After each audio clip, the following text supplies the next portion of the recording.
Firstly, I wanted to particularly acknowledge Pak Bambang Widianto, Deputy for Human Development and Equality and Executive Secretary from TNP Duakar, the National Team for Acceleration of Poverty Reduction, Office of the Vice President, as well as Ibu Rama Iyanti, who's our key partner from Bapanas, Deputy from Bapanas, and also other distinguished guests and participants from many countries. I think there are around 20 countries represented in this workshop over the next 2 days. And this important knowledge exchange forum, South-South Knowledge Exchange Forum, on linking social protection to employment opportunities is part of Australia's investment in trying to support social protection around the world to make a stronger contribution to poverty reduction and to economic growth in countries around the world. Here in Indonesia, it's an important part of our cooperation with the Indonesian government and particularly with TNP Duakar and Pak Bambang and his team, but also in a number of other countries around the world, and through our support for South-South knowledge exchange like this, through our social protection hub, which looks to identify what is the good practice in social protection around the world and bring practitioners, the people who are working in this area from many countries around the world together, both in fora like this where we come face to face and can really share our knowledge, but also through a range of other virtual fora where we seek to exchange knowledge, do research together, and hopefully contribute to the global knowledge about what really works in social protection and what are the latest developments that are being tried in different countries that we can all learn from. So really pleased that we have here senior policy makers and social protection practitioners from some 21 countries, and that many of you have travelled very long distances to be here. I understand we have representatives from Brazil, Mexico, Chile, Peru, El Salvador, Colombia, South Africa, Kenya, Ethiopia, Malawi, Laos, Cambodia, Nepal, Bangladesh. I'm sure I've missed a few, but you will get to meet each other over the course of the next 2 days. So it really is a very impressive list of countries that are each taking different journeys around looking at the role of social protection in your poverty reduction and growth policies. And I know that we have a great deal that we can learn from each other. Government of Indonesia, particularly TNP Duakar, the National Team for Accelerating Poverty Reduction, are kindly co-hosting this event with the Australian Government, and we really are very grateful to TNP Duakar for their excellent ongoing cooperation with us, with the Department of Foreign Affairs and Trade of Australia, in these sorts of efforts to contribute to global knowledge and build South-South linkages. We've been very proud to support TNP Duakar develop its social protection policy and improve the way Indonesia's programs are targeted and delivered since 2010. And we're looking forward to continuing that partnership through our current program, which is quite newly established. We're calling it Mahkota. And Mahkota is supporting TNP Duakar to achieve its goals through technical assistance in a number of areas, including improving Indonesia's unified database towards a single registry system, in general improving the social assistance programs in Indonesia, and looking specifically at improving income generating capacity programs linked to social assistance, as well as Indonesia's social health insurance program, which is another important new development in Indonesia with very important social protection implications. Australia has been working with Indonesia for a number of years to build knowledge about what works in social protection, both here and contributing to global knowledge.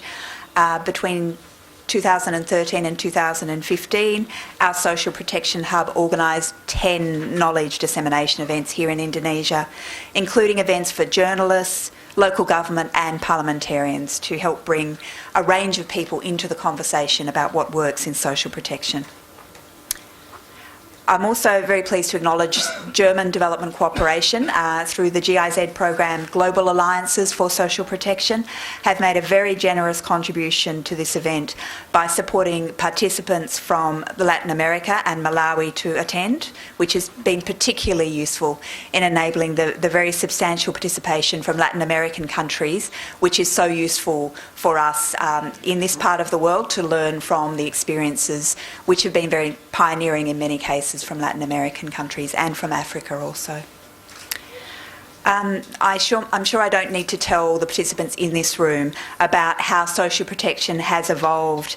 over the last 2 decades to become such an important instrument in reducing poverty, and in particular in low and middle income countries developing a much more substantial role in our poverty reduction policy making. Between 2008 and 2013, for example, the number of countries with cash transfer programs increased from 27 to 52, and nearly every developing country now has at least one social protection program in place, and many are in the process of developing comprehensive and sophisticated systems, including many of the countries represented in this room. And currently more than 1 billion people in developing countries are covered in some form by social protection. But we also know that there is some way to go in ensuring the coverage and the quality of that social protection really makes the contribution it has the potential to make in poverty reduction and economic growth. The question for this forum is very relevant to this challenge, is how to best link social protection work with employment strategies, and what social protection tools are going to be most effective in getting people into the workforce or enabling them to set up their own small businesses to find a path out of poverty for themselves and their families. What makes poor people more employable and better able to access employment opportunities? What are some of the risks and pitfalls? We know that some policies, if they're not well thought through, if they're implemented in the wrong ways, may actually be harmful to the poor. We may be making assumptions about what is possible that aren't actually based on reality. And so being able to share evidence from experience at fora like these is really important for us to understand what is really going to work in achieving our objectives of getting more and more poor people into employment, able to actually find ways to work themselves and their families out of poverty and really move from a point of dependency to a point of real economic and social independence. There are complex issues that we really need to explore around this, and I know there are many people in this room who have a great deal of expertise, and I don't want to speak for too much longer because I'm really looking forward to hearing more from those who are bringing that expertise into this space. But we do know that some of the types of programs that have been tried, like cash and food for work programs, are often ones that are politically very popular because it's perceived as important that people are given the opportunity to work, not just given a handout.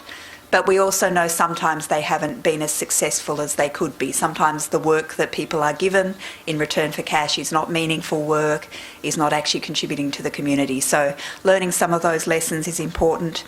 Around asset transfer programs, what do we know about what kinds of assets can actually help poor people to find a way out of poverty, and what kind of support do you need to give if you're giving a pig or a cow or some chickens to a poor family? What other support is needed to make sure those kinds of assets can actually achieve their potential and not actually lead to further problems for a family that maybe doesn't have the skills or the additional resources to actually turn those assets into income. So these are the kinds of issues we're really hoping you'll be able to share with each other over the next couple of days. This is definitely about learning from each other and documenting what we've learned together. It's not going to be just about a couple of experts at the front of the room, but we really want everyone in this room to be sharing their expertise, knowledge and experience and sharing and learning together. I'm very pleased that the tough task of facilitating this group of experts in the room is in the safe hands of Katrina Pugh from Columbia University, who is a knowledge management expert and will hopefully be able to compile our knowledge into not only the heads of everybody in this room, but help us to collate it for a wider audience as well. And Katrina's joined by Nicholas Freeland, who is an internationally renowned social protection expert who provides advice on Australian development programs as a key member of our advisory panel on social protection, and we're very pleased to be continuing our strong partnership and cooperation with Nicholas. So we hope this event will be the first step in a journey to build further knowledge and learn from each other on how social protection policies can better integrate employment and how employment policies can better integrate knowledge of social protection. So I wish you a very successful workshop. I hope the ideas you share will help you to make a difference in your work in your home countries. Thank you very much.